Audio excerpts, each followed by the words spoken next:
Hey, everybody. Welcome to the Wednesday, July 22nd edition of the StudentLoanJustice.org live stream. My name is Alan Collins.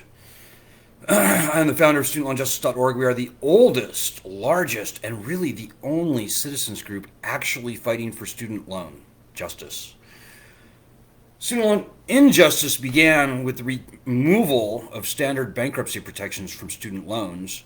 But you know, folks, I have to tell you, after fighting very moderately for the return of bankruptcy protections to student loans for 15 years, I can now tell you that it is a failed lending system. And if you do nothing else today after seeing this video, I hope that at least you will look at the link either over there or maybe above, maybe below, I don't know.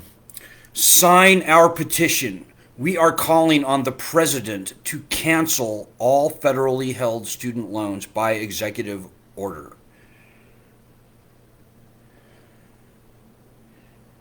He can do this, by the way. He can do this without needing one dime of tax appropriation, without needing approval from Congress, without adding one penny to the national debt. It is a failed lending system. It's got to go. So anyways, to all the new people, welcome. We're glad you're here. What took you so long? We are the tip of the spear in the fight for student loan justice. And as I said 2 seconds ago, this is a failed lending system. Our number one goal right now is to get these loans gone, erased. They are a national threat. 80% of all student loan borrowers will never be able to repay their loans. Put a fork in it. It's done. The default rate of everybody walking around right now, by my best estimates, is on the verge of like 80%, say 70, 80%. Failed lending system.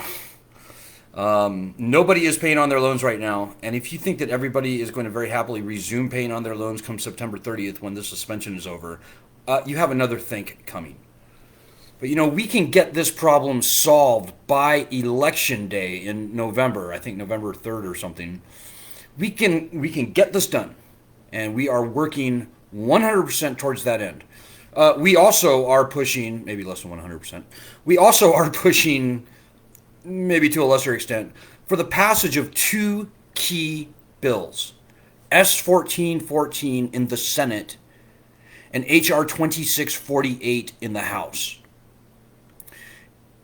It is absolutely critical that we not only get all federally held student loans canceled by executive order, but the loans that remain, and that's like 10% of all student loans, private loans, Perkins loans, older FFELP loans, they at least need to have the same bankruptcy protections that every other borrower enjoys for every other type of loan. That really lies at the heart of student loan injustice. So I hope that you will do whatever you can to, right now, get a Republican senator to co-sponsor S 1414. So folks, tonight I want to talk about something new. You know, they're talking about defunding the police out there, and we take no stand on that issue. But you know, I think it may be time to start talking about defunding the colleges. You know, despite all the rhetoric that's out there in the ether, I know Republicans hate the colleges, Democrats love the colleges, etc. The fact of the matter is that the colleges are more awash in cash today than they have ever been in the history of colleges. You know, this predatory lending system that we find ourselves trapped under has been feeding the colleges $100 billion per year for decades and decades and decades. The colleges have more money right now than they know what to do with. It's embarrassing to watch. They claim that they are poor. They claim that the states have defunded them, and that is absolutely false. The fact of the matter is that the states have increased, not decreased, increased their funding to the colleges roughly on a par with inflation for many decades running. See, what the colleges are doing, they're playing an accounting trick on us. Where do they go? Yeah, 20 years ago, the state provided us 25% of our budgets.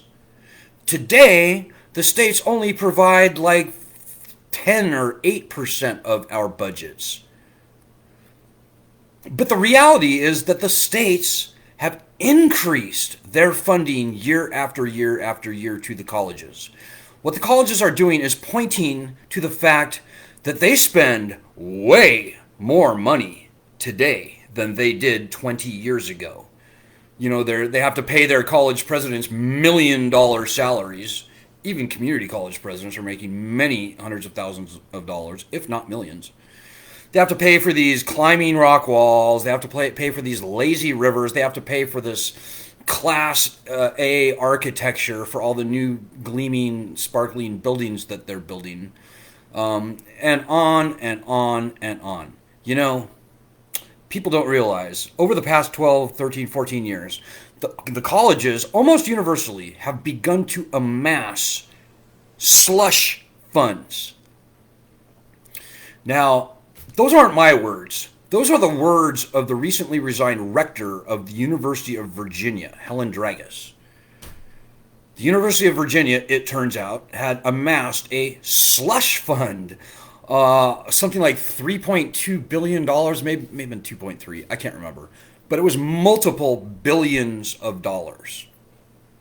And this was over and above any endowment that the University of Virginia may have. I don't know. But, you know, it's not just the University of Virginia, folks. It's every college, almost. You know, in 2015, the University of Wisconsin, where I live now, was called out. And apparently they had amassed a $1 billion slush fund. And this is during a time when they were raising their prices hand over fist. And the state legislature of the state of Wisconsin said, hey, man, why have you been raising your tuitions like at record levels over the past 5 years? Like, they literally told the president that he needs to resign.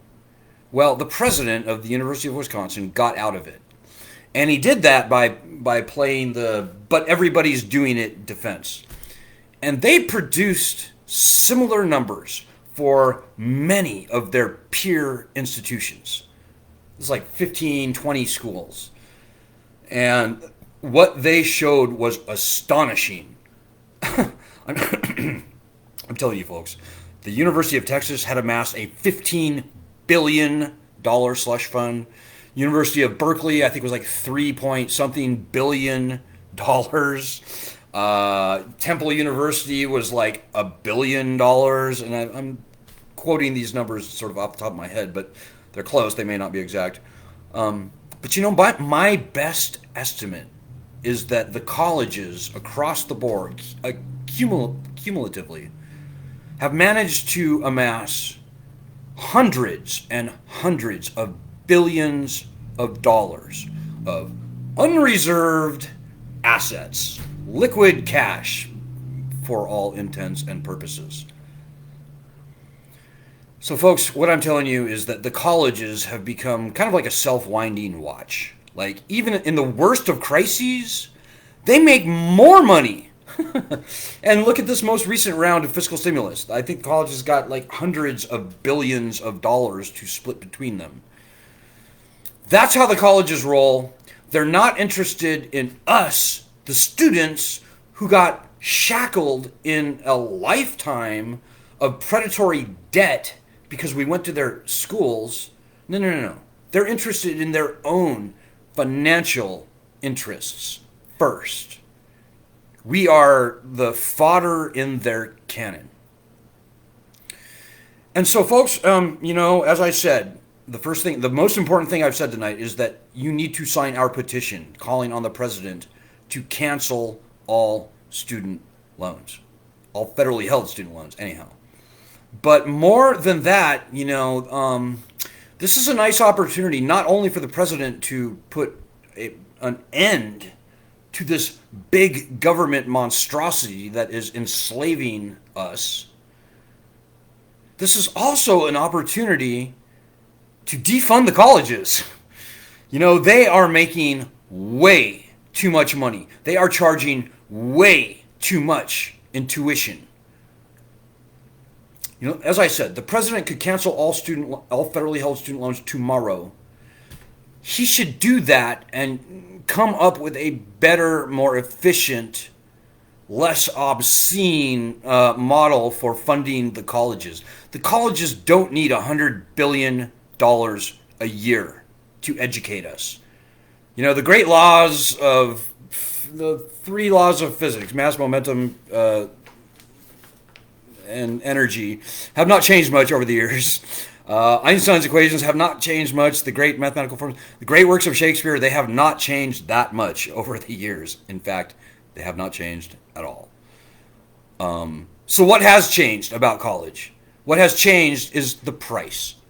And that has got to come down. And with the federal government no longer willing to throw $100 billion a year at them, they will be forced to lower their prices so that future students, your sons, daughters, nieces, nephews, and on, grandkids, etc., they will not be compelled to pay outrageously inflated prices for the cost of college. Back in the 1970s, you could pay your way through college by working a summer job and maybe a part-time job in undergrad, which is what I did. But certainly with my generation, I'm probably a little older than many of you people. But for more current generations, that's absolutely a non-starter. It's not real. It can never happen. You cannot work a part-time job or a full-time job in the summertime and pay for college. You cannot do it under the current price regime. Now, the colleges don't need all that money. They don't need it. They don't deserve it. They need to be defunded. Hey, Jay Bailey says, Alan, you're so right. The president is corrupt and turned his back on the working class. Jay, oh man, the truth about President Trump is that he has been a disaster. Before he ran for president, he was decrying the fact that the federal government was profiting on the student loan system. He said some very nice things. But since he has been in office, he has given the keys to the castle to Betsy DeVos, and she in turn has given the keys to the henhouse to the foxes. She has given the student loan swamp everything it needs to conquer and enslave us. Now, Donald Trump, I think, is probably going to get his ass handed to him, pardon my French, in the next election. The one thing that I can think of that Donald Trump could possibly do to salvage a thin victory from a very fat defeat would be to do the right thing and cancel all of these loans. There are 55 million people in the country who either have student loans or are co-signed on them. 80%, 4 out of 5 of all of those people will never be able to repay their loans. That is just a fact. And there's nothing that I can say, that you can say, that anybody can say to alter that fact. And by the way, that's not my fact. That comes from the recently resigned head of the federal student loan program, A. Wayne Johnson. He ran the lending system. He resigned. He said this lending system is toast. I'm paraphrasing. But he told me personally that 80% of all federal student loan borrowers will never be able to repay their loans. So if Donald Trump wants to have any hope of pulling this next election out, he would do the right thing. He would do the conservative thing, believe it or not, and it is sort of a conservative thing to say, to put this big government monstrosity out of its misery. Take it to the bathroom and drown it in the tub. We are a free people. Our country is supposedly the freest on earth. I don't know if that's true. Looking at the student loan system, I would argue that. But we're supposed to be the freest peoples in the world. Many of our ancestors and their ancestors fought and died for the freedom that we supposedly enjoy today. Well, John Adams, who himself said there are 2 ways to conquer and enslave a country. One is by the sword, the other is by debt. John Adams is on our side. Benjamin Franklin is on our side. George Washington, who he himself was being screwed to the wall under debt to British banks and merchants. All those guys are on our side. Quite frankly, I think the founders are looking down saying, how did our citizens get so weak? How did they become so afraid of their government?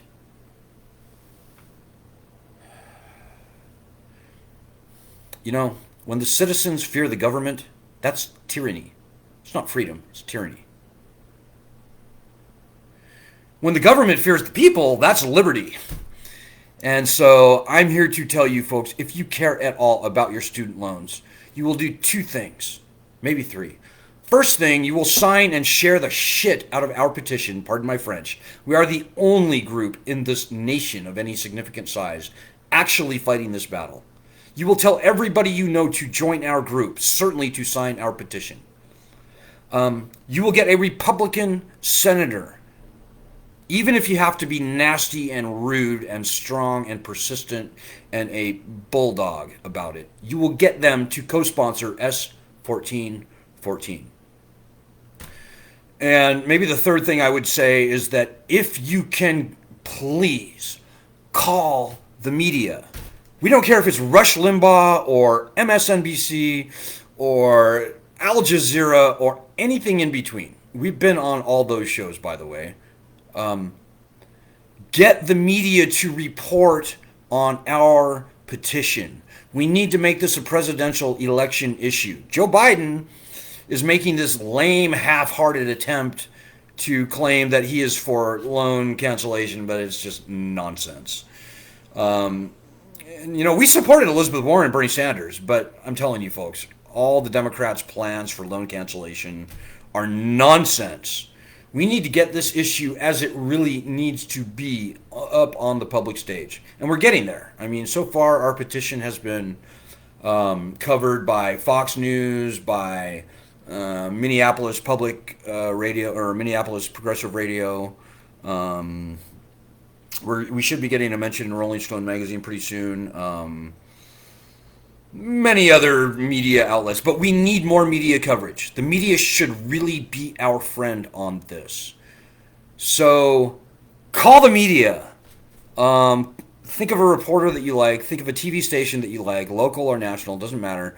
Think of a news network that you respect, and tell them that they need to report on our petition. We've got 100 days before the election, folks. Time is really starting to get short. I'm starting to get a little nervous.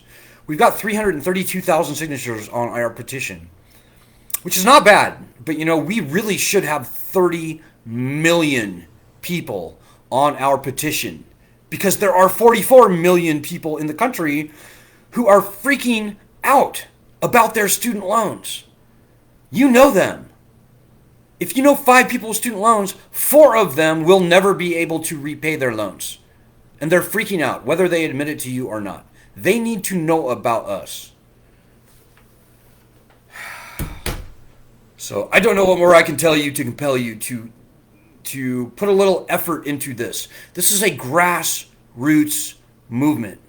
We don't have $1 million laying around to pay a staff of marketing people and PR people, and we don't have millions of dollars to pay Congress. We don't have any of that nonsense. What we have is you and me.